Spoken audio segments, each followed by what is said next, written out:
So welcome to another episode of Every Day is a School Day, where we explore the unique experiences and stories that shape our schools.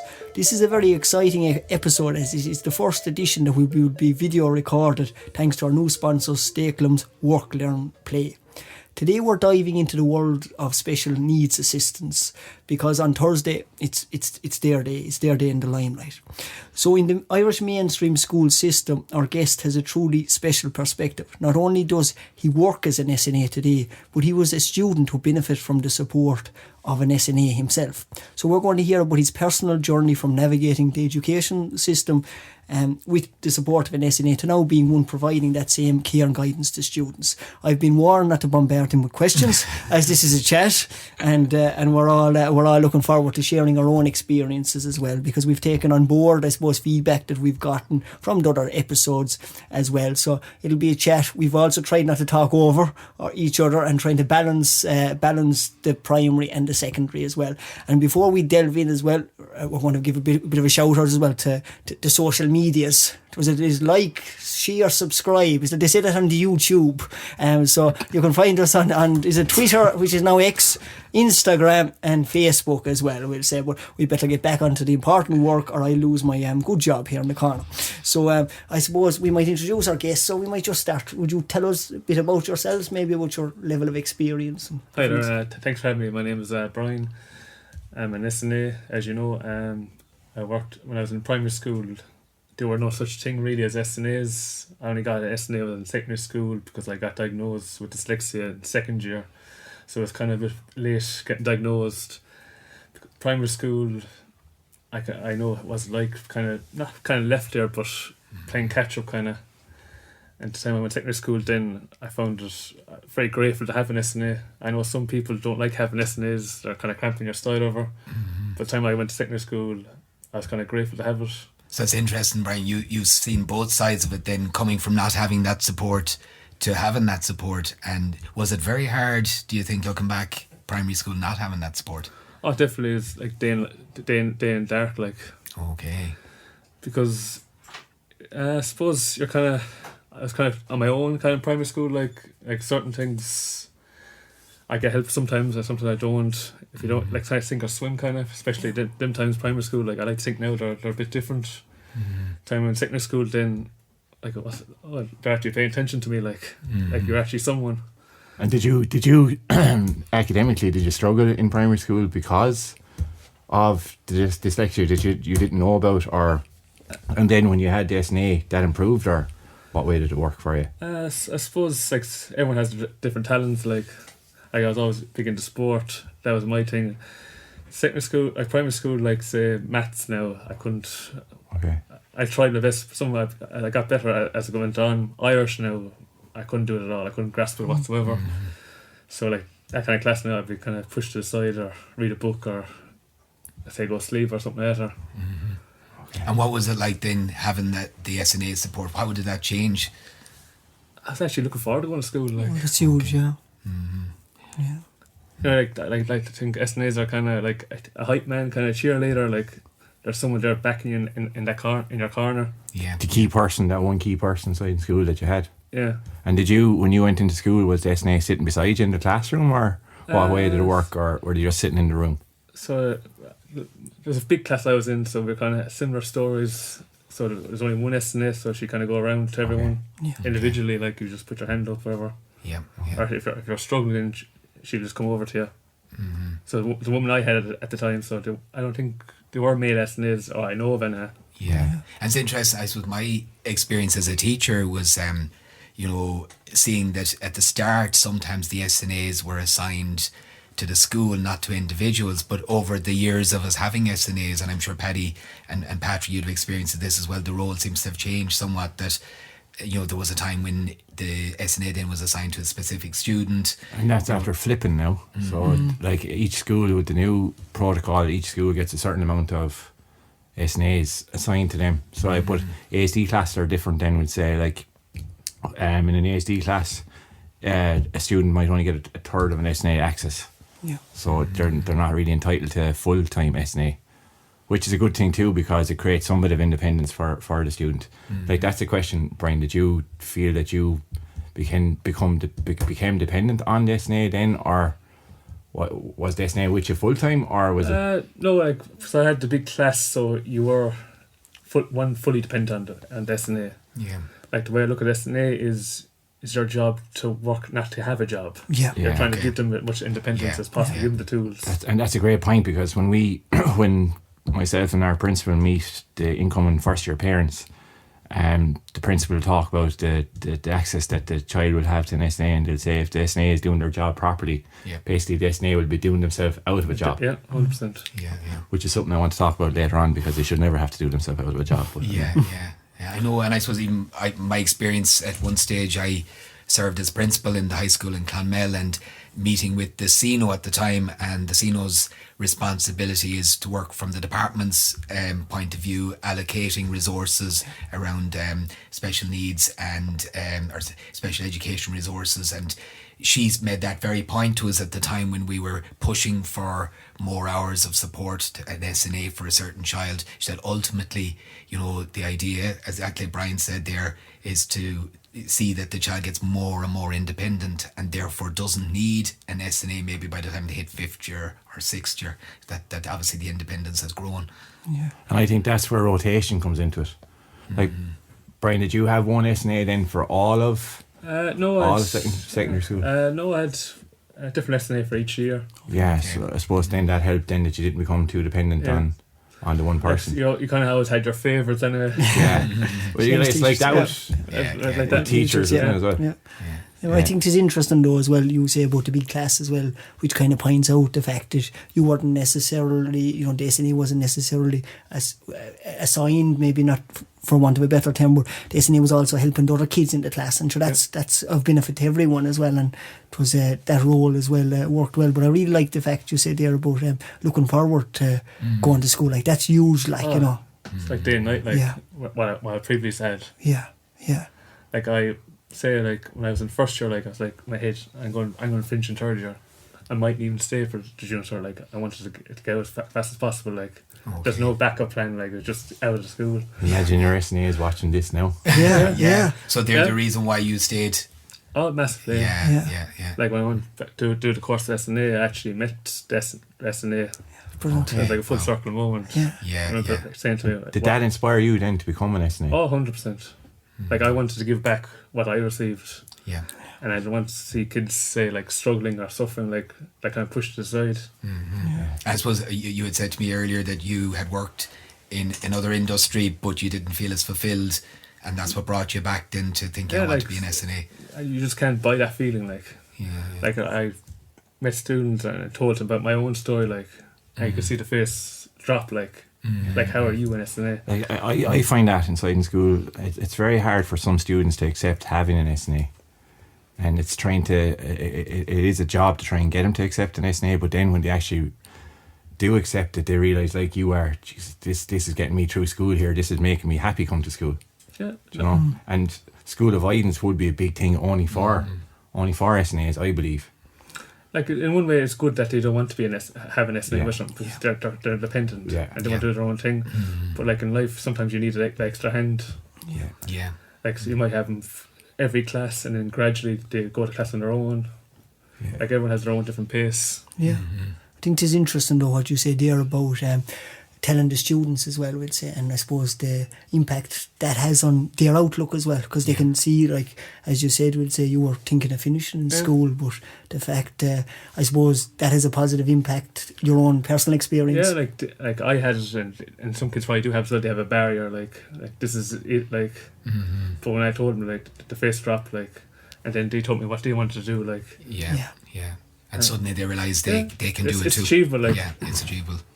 What's your day like then, being an SNA now? What would your day look like? there's no exact same day, like it might have the same start, like timetable, checking the lads what class they have. Like some lads get their books ready, phones ready, and then you kind of pull it back. Then some lads get their bags ready themselves. Okay. And then you kind of just look out throughout the day. So then you say bring them to class. Each student's different, but I might be one student for the first class for 40 minutes, and then I go back and then I get another student. So we're kind of swapping and changing. I'm working with another SNA in the hub, and then we kind of swap around. Okay. I don't know if we made it clear for the listeners that Brian works as an SNA in the hub, the autism hub in St Augustine's College in Dungarvan. And is the difference of working in a hub compared to being an SNA just assigned to the mainstream school? Is that different, Brian? I think so, yeah. I like it actually, because you're working with more different people. And they're kind of like a tight unit. Yeah, same with us. It's just a very tight unit. It's you develop some bonds, and like I find as well, as a teacher and coordinator of our hub, the relationship that you develop with the parents, and I'd say that's true for SNAs. I see the relationship that parents have with SNAs. They would be absolutely, parents or guardians would be absolutely lost without SNAs. The communication there is vital. Like I see with our SNAs, like if a child gets up in the morning time and is really anxious or struggling, that message to the SNA could mean that child coming to school and that child getting through school for that day. And then the knock-on effect of that is the mainstream teacher gets through a class without that child being anxious or whatever, stressed as well, because they get the heads up. This child was stressed this morning through the voice of the SNA. Yeah. Do you know? And then typically, Brian, if you are in a class with a student, what kind of things are you doing? Or every student's different. Now, sometimes I might just be supervision, like for even offering movement breaks. Others I could be just taking notes or making sure they're keeping up with the class. Okay. Usually just turning the page over for them. Yeah. Like you're working with a student closely, you know their body language. Yeah. It's preempting. Yeah. You're preempting sometimes what could happen. It could happen, yeah. And you're trying to make it not happen, I suppose. Yeah. And I suppose for somebody who might be listening now, they might be wondering, well, is that not doing too much for the child, turning over the page or taking the notes? Like, what would you say? Sometimes everyone has to go by their own pace. Oh, okay. Like sometimes, like I said, I'd ask them a question, are we on the next page? And then like they make them feel like they're in charge. Yeah. Okay, gotcha. Yeah.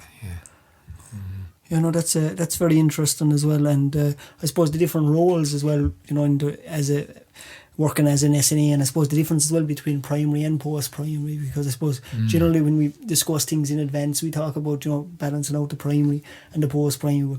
It's similar enough in the sense of, I suppose I've experienced at one stage I had 3 different SNAs in my classroom as well. So you love the attention, Pat. the attention. All the adults in their Pat. and I think that brings back the role of the SNA as well. Generally, the SNA works as invisible. You know, you're in and out. You do your job. It's not necessarily.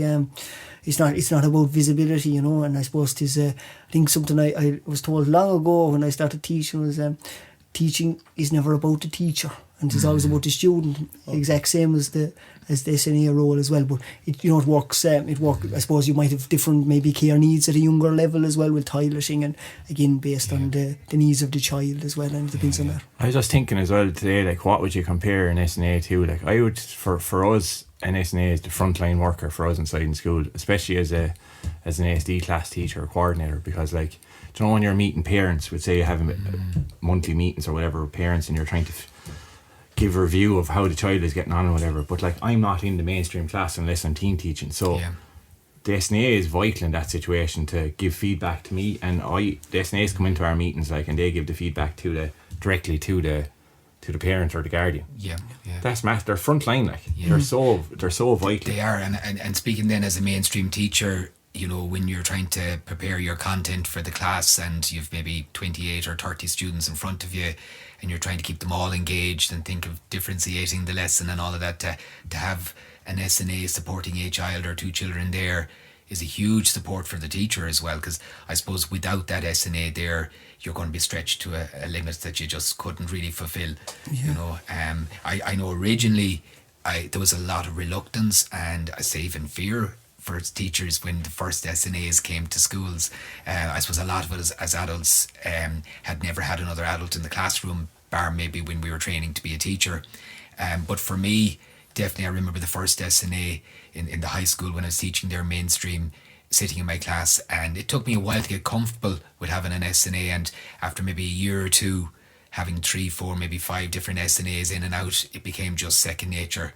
it really was a help then when inspections came around. So when an inspector sat in the classroom, I just thought of them as another SNA sitting there or another adult, and it didn't give in or out to me then at that point. So I think it just normalised having another adult in the room as well. Yeah, and that's I suppose my first day, I suppose, teaching full time. I think it was 20 to 10.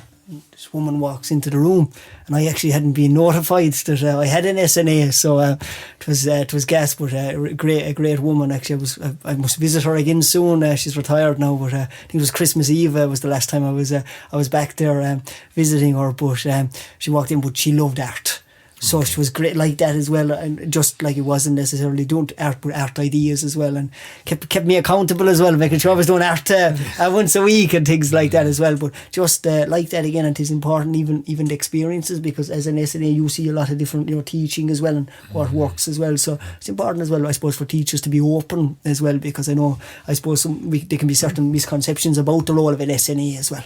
And that's down to culture, I suppose, in schools, isn't it? I suppose, Brian, you were growing up, that culture wasn't there, and then the culture all of a sudden slowly changed, where SNAs became a big thing in schools. It's like that in our school. Like, we have a culture now where SNAs just walk into a room and it's just normal.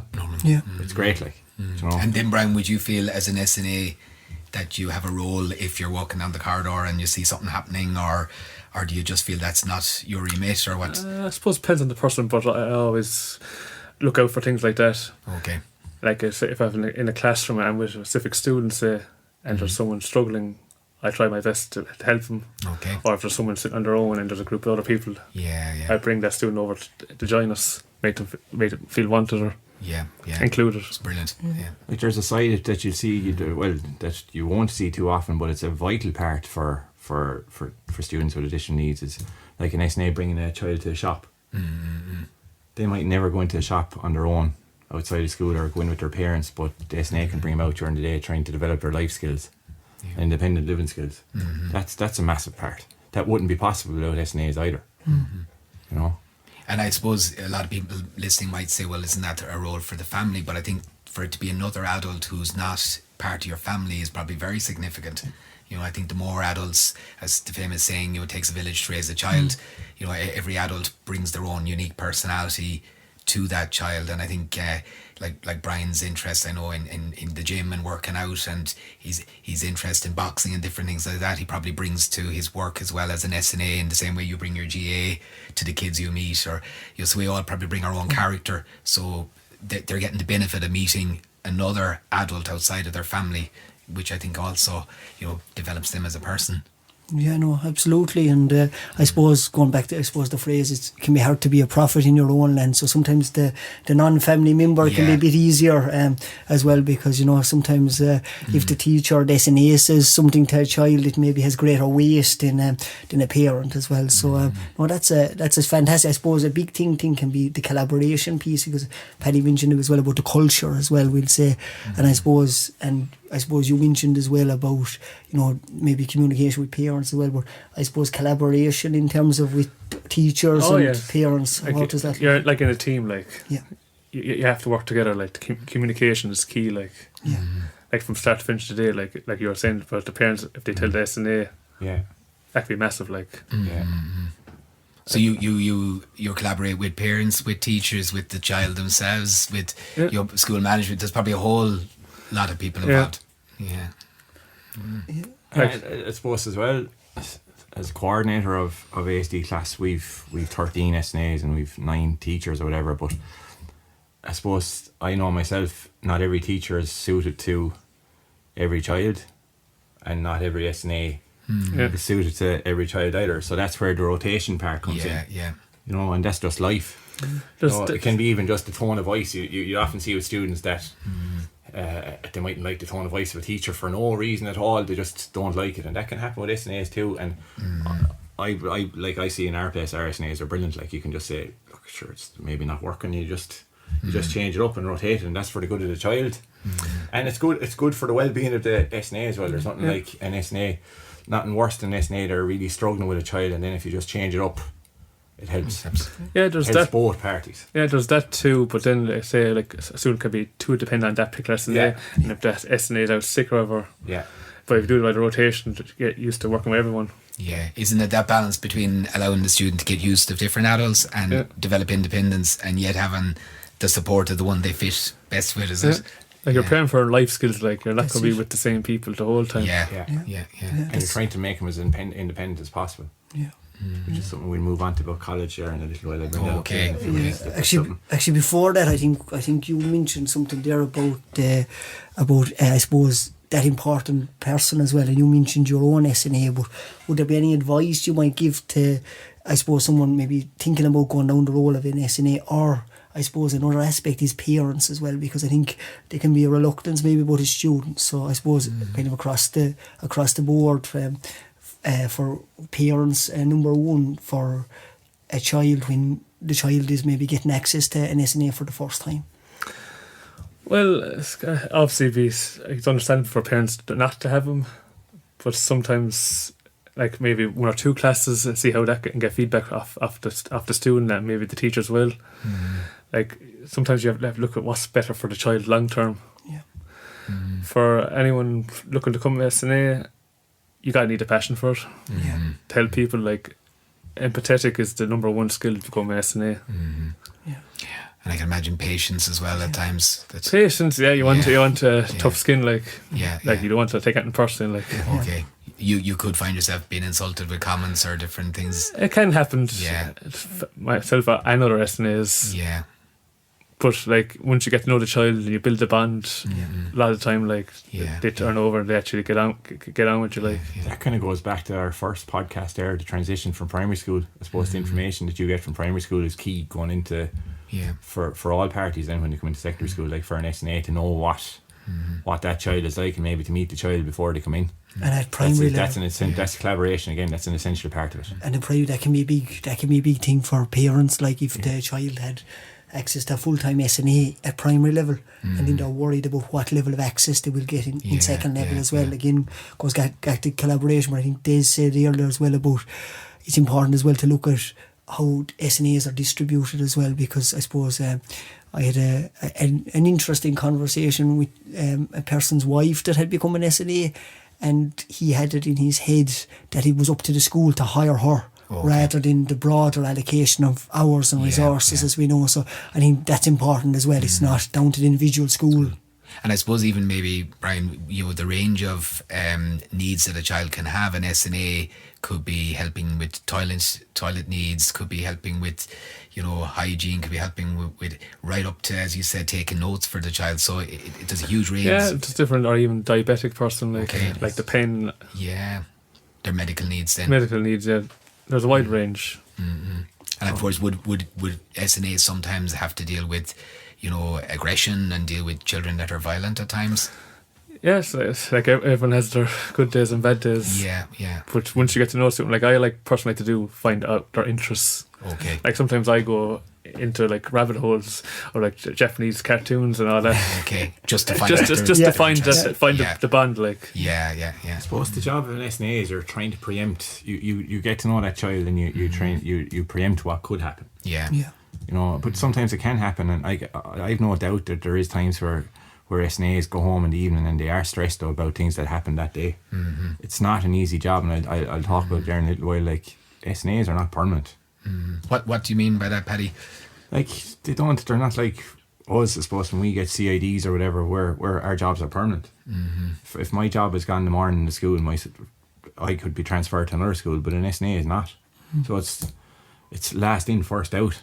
Isn't that the way it works, Brian? It was, 100%. Like when I was going in, you're kind of looking over your shoulder, and then someone else comes in, then you're like, it's not an uncertainty. Like. And I suppose, as you said earlier, if you're doing your job well and the child becomes more independent, you're nearly doing yourself out of a job.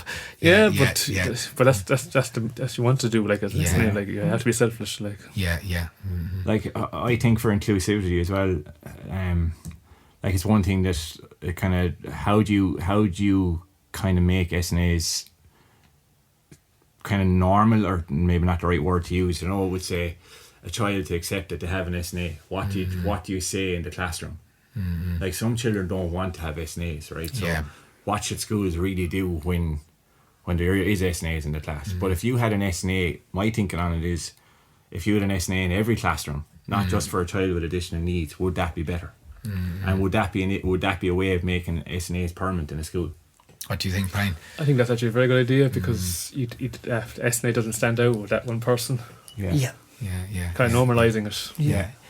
So is it a little bit more like the English model of the teaching assistant then, rather than an SNA? Or I don't know, could you call them a teaching assistant, because I suppose they're supposed to be in there for care needs, but I just think like if there was an SNA in every room, then they don't really stand out in there. Like I see a lot of our students, the SNA is just sitting in the back because they don't want them sitting with them, you know, and they can move around then, so then it's easier for that child. They don't feel like they're standing out. And like you, Brian, you didn't mind the SNA, and that happens as well, and that's great if that is the way. But I have come that can happen. Like sometimes some students want to sit beside you, some students maybe you might 2 chairs away. Okay. Yeah. But you're still there to preempt something or to help to take them. Yeah. I suppose it goes back to student choice as well, because you have that conversation of what's best for the student as well. That's actually a good point as well, Pat. Like the student support plans that students have, the SNA has to be involved in that. Yeah. You know, our care plans. Yeah. You know, they're very important. Yeah. But no, I think what you said about having an SNA in each room makes a huge amount of sense. But I suppose a bit like the last podcast, again, it goes back to money and resources. Goes back to Norma Foley. It does, yeah. Norma's coming up in the next podcast. We must interview her at some point, Patrick, I think. Yeah. We'll have a big list of resources we need, actually. But no, like I do. In ETB schools, in secondary school, I think there's a panel. There is a panel that you can be transferred from one school to another, but in voluntary schools, there's not. Like, and I've gone through it. I'm in my school 15 years in the ASD class, and like, it's not nice to see someone that put so much into a job to be worrying about their job. Yeah. Just because they're last in, like you said, Brian. That's not fair. So in other words, that means just that the role of the SNA needs to be given more security, needs to be valued in the same.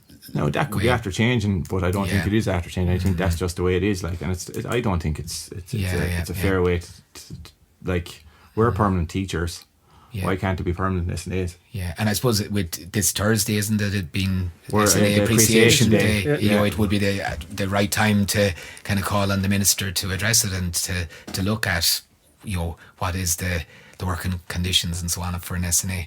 Yeah, but I think your story really captures as well the fundamental role an SNA has. Like, just say, I suppose, sliding doors movement, like you had in your head in the junior cert, I'm out of this place.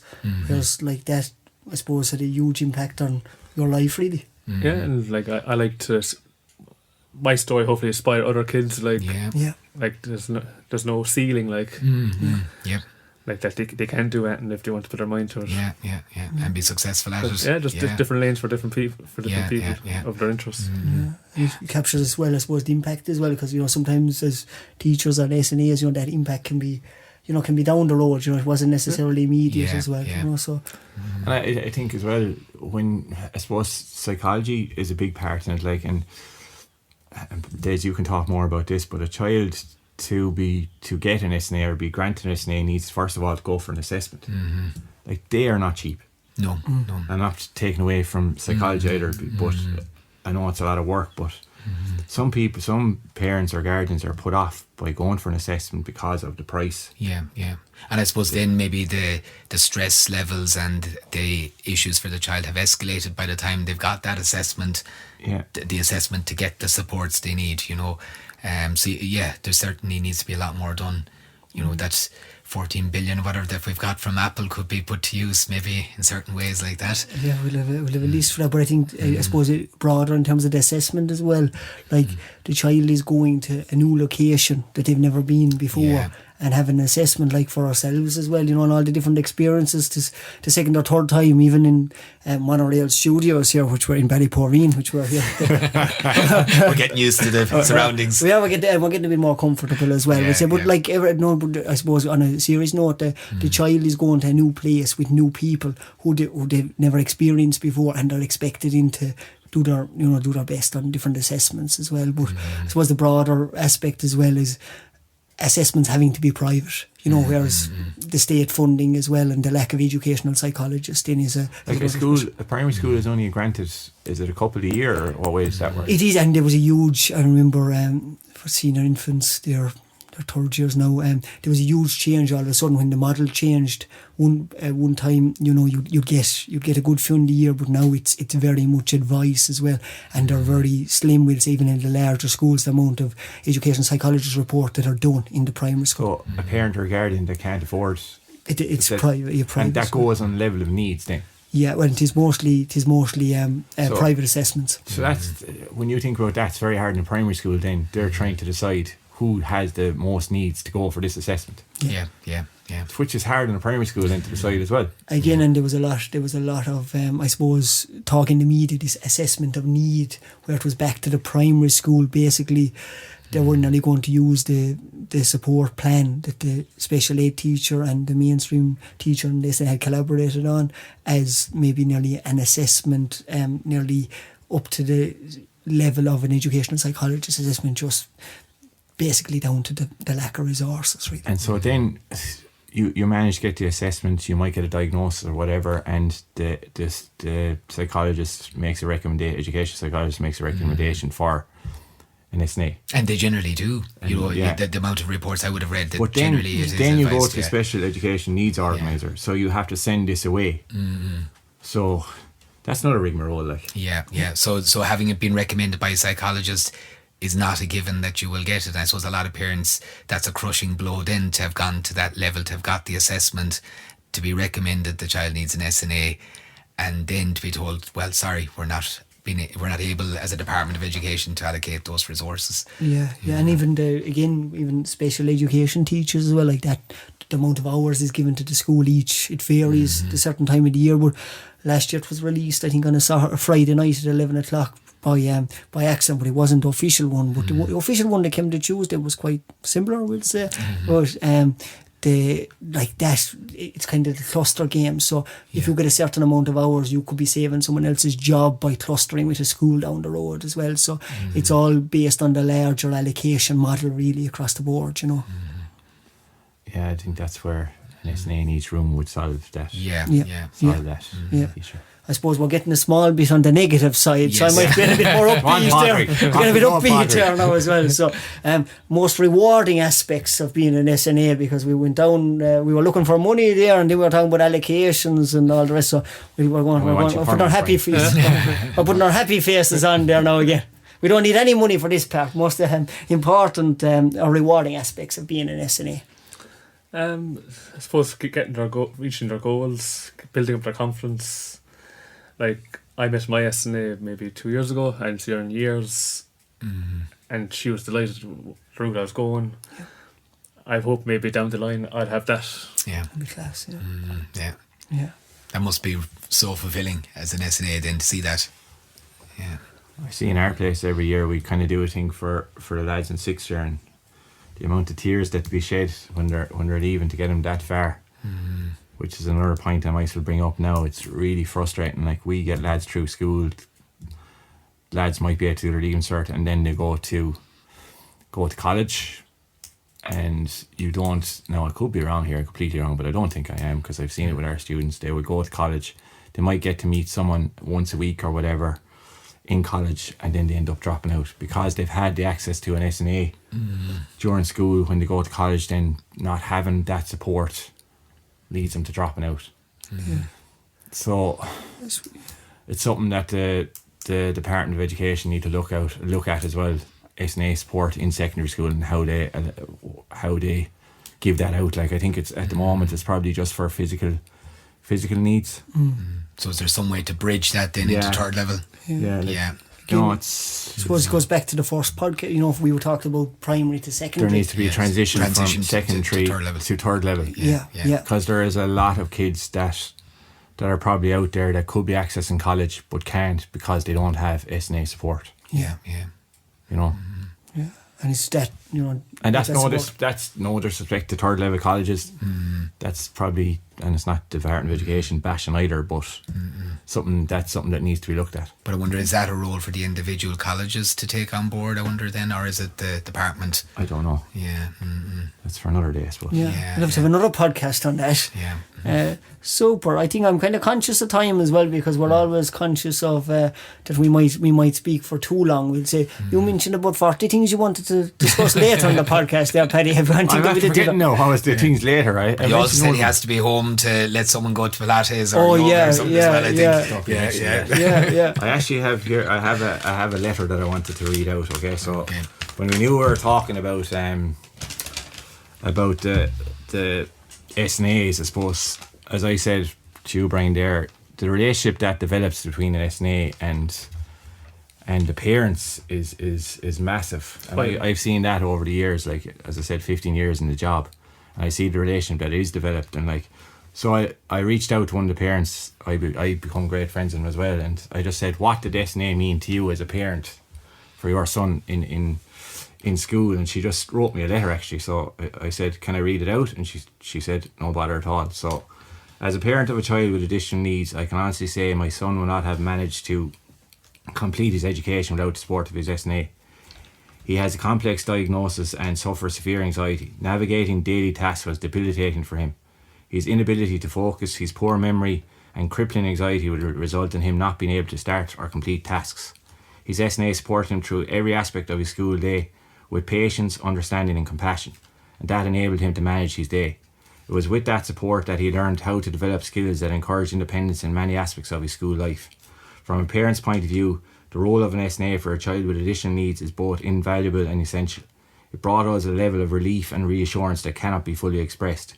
We will be forever grateful and appreciative of her support. So there you have it. Mm-hmm. Sums it up well. Yeah. Mm-hmm. And that's just from one parent, and I'd say if I asked every other parent, you get the exact same thing. Yeah. So that's why there's an SNA Appreciation Day on Thursday. On Thursday of this week. Yeah, and I think that's great, and I think it's well. I think we delved into the deeper issues in the middle, and then we're going to finish on a positive note as well. So I'm going to mention the social medias again: the Twitter, the Instagram, and the Facebook. And we're thank very much here to Sham here. What's our email address again? Our email address is everydayisashooldaypodcast@gmail.com, because on week 1 I had to say it twice. So everydayisashooldaypodcast@gmail.com. Any queries or anything, you can let us know. Paddy is also looking for Oasis tickets as well, so if any of them you can let him know on those. Brian had the privilege of having Liam Gallagher entertain him there at the weekend. He was at the Anti-Joshua fight. Oh, very good. Yes. Liam played 3 songs. I did. I listened to it. Oh, very good. And I suppose the most important thing, we want to thank you for your time as well, because your story is inspirational, I think, to all of us as well, and particularly for your students as well. So thanks a million for your time. I'm honoured to be asked. Thanks a million, Brian. Thanks a million. I'd say we'll leave it there until the next day. Go easy as your man on the rugby on North East.